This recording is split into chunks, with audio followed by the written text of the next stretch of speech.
Le face-à-face. Sébastien Corchia et Philippe Béchade sont en plateau. Bonjour messieurs. Bonjour Cédric. Philippe Béchade pour la Bourse au quotidien et les Éconoclastes et Sébastien Corchia qui dirige les gestions actions de Mescart Asset Management.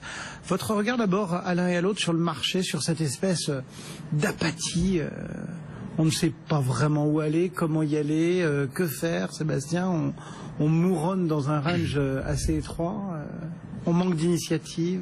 Oui, vous le voyez à travers les volumes, hein, même vos traders dans le match des traders juste avant vous disaient que c'était horrible. Horrible, nous a dit même pour eux. Et effectivement, pour les gérants dits longs, après avoir accumulé quelques positions, vous voyez les marchés qui n'arrivent pas à partir. À un moment, vous êtes obligé d'attendre. Et si je devais donner une image, j'ai l'impression que ce marché ressemble un peu à une sorte de Rubik's Cube. C'est-à-dire que vous tournez un peu dans tous les sens les facettes et vous n'arrivez pas à faire une couleur. Ça ne marche pas. Il n'y a rien qui marche parce que ce sont les mêmes raisons semaine après semaine, hein, des raisons de calendrier, notamment de calendrier politique. Et puis, on va y revenir. À des moments, viennent se greffer ou s'enlever différentes choses, mais un marché qui n'arrive pas à... Et là, on n'a pas le droit de décoller les autocollants de la... Et on n'a pas le droit de décoller les autocollants, non, malheureusement. Philippe, vous qui observez parfois des petits niveaux qui vous disent des choses et des volumes qui vous en disent d'autres, comment est-ce que vous regardez ne pas vivre ce marché finalement?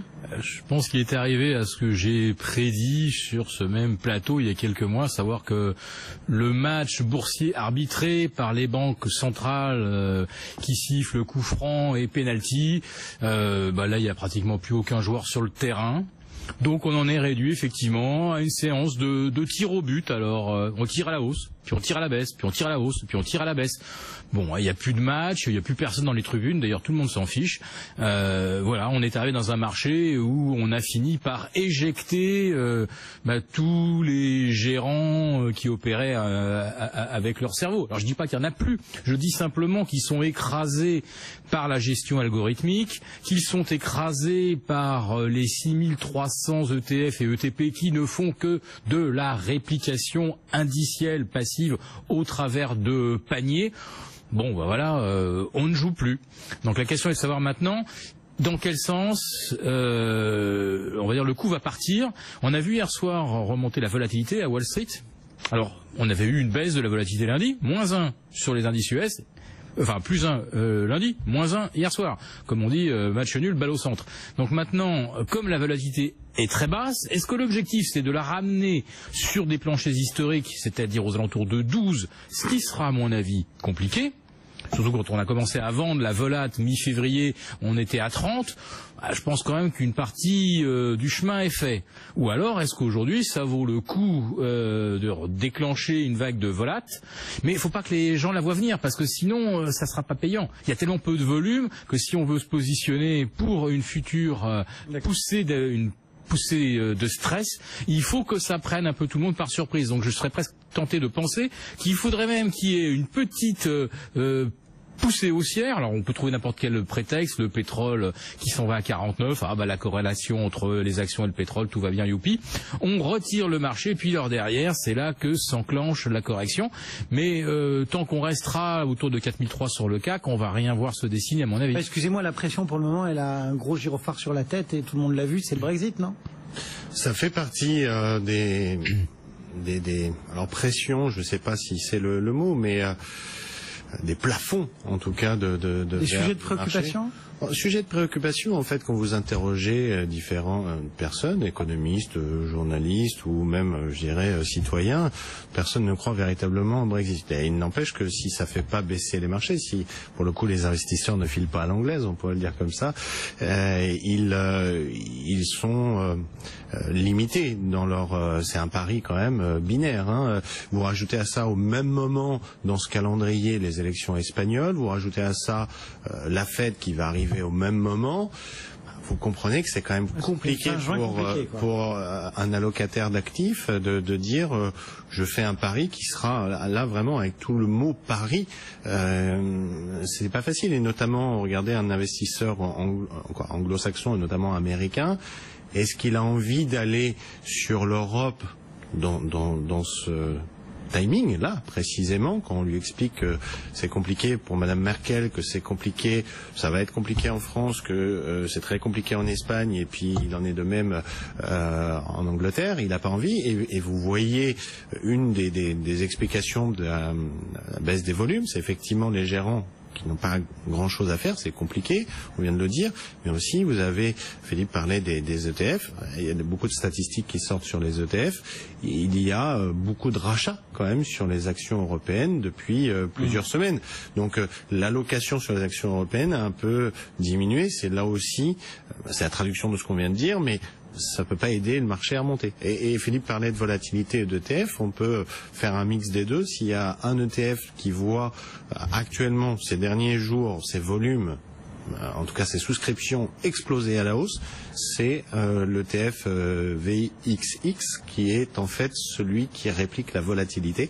Voilà. Preuve en est que certains anticipent, notamment sur les États-Unis, qu'il puisse se passer quelque chose, à l'image peut-être de Monsieur Soros, qui a doublé sa position en put sur le S&P 500.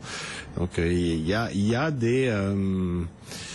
quelques facteurs d'inquiétude qui n'arrivent pas à se matérialiser, mais c'est une chape de plomb, voilà, sur ce point. Ouais, enfin une chape de plomb pour vous ou pour certains, pas pour d'autres. On a par exemple les analystes de Fidelity qui signent ces dernières heures une note en nous disant on est très confiant sur l'évolution des marchés actions, notamment en Europe. Il y a un nouvel alignement favorable des planètes en bourse.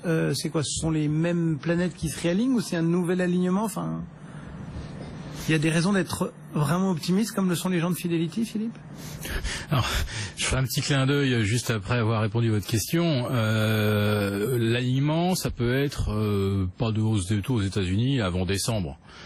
Puisque juin, on n'aura certainement pas eu suffisamment de bonnes nouvelles pour que l'alignement des planètes souhaité par la Fed, c'est-à-dire de la croissance, de l'inflation, des emplois de qualité avec des salaires convenables aux États-Unis. Donc ça sera pas en juin. Juillet, pas de conférence de presse. Septembre, à la veille des élections, on bouge plus. Voilà. Donc ça, on a déjà cette planète-là qui probablement est bien en place. On a ensuite le pétrole, finalement, 50, c'est pas mal. Je me fais toujours l'avocat du diable, hein. Mais 50, c'est pas mal. Certains producteurs de shale oil s'y retrouvent, ou en tout cas peuvent garder la tête hors de l'eau. $50, ça permet à certains pays qui étaient au bord de l'explosion sociale, peut-être, de retrouver des marges de manœuvre. Je parle pas du Venezuela parce que lui il est au bord de la désintégration. On pourrait trouver plein de vertus un pétrole. Ça ferait donc une deuxième planète qui... Une deuxième. Alors la troisième, ça serait une croissance qui finalement reste languissante, mais qui existe néanmoins. Alors voilà, le Japon ce matin nous annonce plus 0,4 en séquentiel, plus 1,7 par an. Donc je peux chausser mes lunettes roses, bien entendu. Donc en face de Fidelity, qu'est-ce qu'on a ce matin? On a Goldman Sachs qui abaisse sa recommandation globale sur les actions de surpondéré à neutre. Donc Goldman vend, Fidelity achète. Pourquoi pas? Sur Apple, on a vu Carl Icahn qui vend, Warren Buffett qui achète. On voit que on a même au sein des très riches, très puissants et très avisés, des stratégies finalement assez divergentes qui sont bien le reflet des hésitations du marché, à mon avis. On voit Soros qui double sa position en put pendant que Warren Buffett, c'est pas les mêmes horizons d'investissement. Il y en a un qui est peut-être un peu plus trader que l'autre, mais l'autre qui investit sur Apple, effectivement, si vous investissez sur Apple, c'est que vous croyez in fine au marché américain, à Apple naturellement, mais aussi au marché américain et au Nasdaq parce que c'est quand même la première capitalisation. Donc ce marché est bourré d'expressions effectivement contraires. On en lit beaucoup actuellement. Je crois qu'il y a du vrai dans les deux camps. Moi-même, je vous citais il y a quelques semaines que je trouvais qu'il y avait quelques pousses vertes dans l'économie européenne. J'y crois toujours. Il y a 2-3 éléments qui sont là et je pense qu'ils peuvent justifier qu'à un horizon un peu plus loin dans l'année, on soit toujours positif. Mais sur le court terme et peut-être encore plus sur l'ultra court terme avec ce qui est en train de se dessiner sur le calendrier de remontée des taux aux États-Unis qui a l'air d'être peut-être un petit peu plus tendu que ce que pouvaient imaginer les marchés. Sur le très court terme, c'est un peu plus difficile quand même. Malgré tout, il y a aussi d'autres zones et dans ces marchés de flux, c'est important de regarder un petit peu les directions que peuvent prendre ces fameux flux, notamment les émergents et visiblement des marchés qui s'essoufflent un peu. On les avait crus morts et puis ils les avaient ressuscités en début d'année. Ils ont pris 24% et depuis les investisseurs s'en méfient. C'est quoi? C'est juste des prises de bénéfices ou c'est qu'on se dit non, le risque chinois n'est pas dissipé et attention. Alors le risque chinois, il n'est pas dissipé, hein. Il y a d'ailleurs le FMI a mis quelques alertes là-dessus et notamment au niveau de leur marché obligataire et du marché du crédit chinois. Il y a une véritable problématique. Ça va être quand même compliqué pendant un bon bout de temps. Ces marchés émergents, ils ont remonté dans des proportions proches et dans un timing quasi identique au marché des matières premières. Même marché des matières premières qui, sur les 15 derniers jours, a reculé de 8 à 15% en fonction des matières premières hors pétrole. Et c'est une consolidation qui me paraît saine et je fais partie de ceux qui pensent qu'il y a eu un point bas majeur au mois de février sur les matières premières et que ça va continuer, que là on est juste dans une respiration.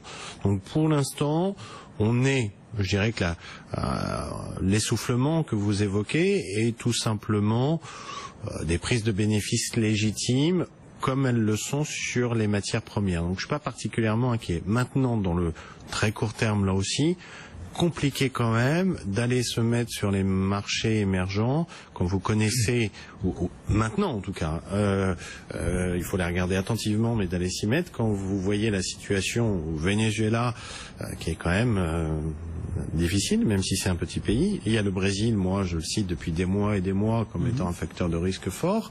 Il va se concrétiser celui-là de risque. Il arrive, mais il se concrétise pas, je dirais, avec un impact un peu, pas systémique, mais une onde de choc un peu plus fort. Et ça viendra le jour où ça sera Petrobras qui sera vraiment sur le devant de la scène et pas forcément l'aspect politique des choses. Mais je pense qu'il faut regarder les émergents parce que beaucoup faisaient l'erreur au mois de janvier-février de dire ça j'en veux plus et pendant des années. On a vu que c'était une erreur. Maintenant, le très très court terme, je pense qu'en fait le marché va se resetter dans son ensemble. Se resetter, on va appuyer sur la touche reset finalement au 1er juin. Après que tout ça soit passé, je pense que tous ces événements, Fed, BCE, BOJ, Brexit, etc., ont des ondes de choc potentielles sur tous les continents. La remontée des taux, parce que vous savez que la remontée des taux aux États-Unis, si elle arrive en juin ou en juillet, elle a des conséquences sur le dollar et elle a des conséquences sur les dettes des marchés émergents, sur les devises des marchés émergents. Je pense que l'ensemble du marché action de la planète, et peut-être pour ça Goldman Sachs le dit, mais est complètement neutralisé pendant quelques semaines et qu'on va avoir finalement un nouveau 1er janvier à partir du 1er juin. Une nouvelle histoire, on va repartir à zéro. 1er juillet. 1er juillet, si vous voulez. Le 1er juillet, effectivement, puisqu'on sera plutôt sur fin juin sur les échéances électorales. Donc, pour l'instant, c'est un peu comme si on était, c'est mon sentiment, dans un mois de novembre-décembre et finalement dans une sorte de Windows dressing. On attend, on fait plus rien, on attend les news, on va repartir le 1er janvier. Ça vous convainc, cette demi-année où... Les tiens comme réserve de change. Dans ce contexte qu'on a décrit, Sébastien, comment est-ce que vous orchestrez un petit peu la prise de risque, l'allocation du côté des gestions de Mescart? C'est une allocation qui est pas qui est en phase avec ce que je vous ai dit, c'est-à-dire qui est prête à suivre un mouvement de reprise à horizon de quelques mois, mais qui est sur le très court terme, a été d'ouvrir son sac pour récupérer un maximum de dividendes. C'était une saison plutôt généreuse. Elle se termine. Donc un peu d'attentisme, de prudence, de liquidité pour rester mobile. Et des liquidités qui ont été non réemployées pour les dividendes qu'on a reçus. Liquidités qui ont été un peu augmentées de manière générale et sur certains fonds peut-être un petit peu plus offensifs, quelques couvertures légères, mais il faut le dire, c'est une petite différence par rapport à quelques semaines, quelques couvertures, notamment pour faire face à un mois de juin. Alors couverture, l'avantage d'une couverture, c'est qu'en quelques minutes, ça peut s'enlever, si vous voulez, mais pour faire face à un mois de juin qui va avoir ce télescopé sondage, anticipation et déclaration, notamment différents membres de la Fed, etc. Et nous, on n'a pas la capacité de jouer la volatilité véritablement. Donc, une autre façon de le faire, c'est de s'en prémunir aussi. Donc voilà, on aborde la fin mai, début juin, pas forcément avec l'idée du sell-in mai, et je reviendrai beaucoup plus tardivement, mais avec l'idée d'un mois de juin qui peut être, s'il n'est plus neutre, ne voudra pas forcément dire beaucoup plus de choses en termes de lecture de marché, mais qui risque d'être plus volatile. Je trouve qu'on voit depuis une semaine ce marché qui reste dans un range d'une centaine de points, mais avec une différence par rapport à 2 ou 3 semaines, c'est-à-dire en intraday, vous avez facilement des amplitudes de 2%. Je trouve que c'est un peu le vent. C'est grand nettoyage, ça. Oui, je trouve que c'est surtout le vent qui se lève un petit peu. J'aime pas trop ça. Merci beaucoup. En tout cas, c'est typique.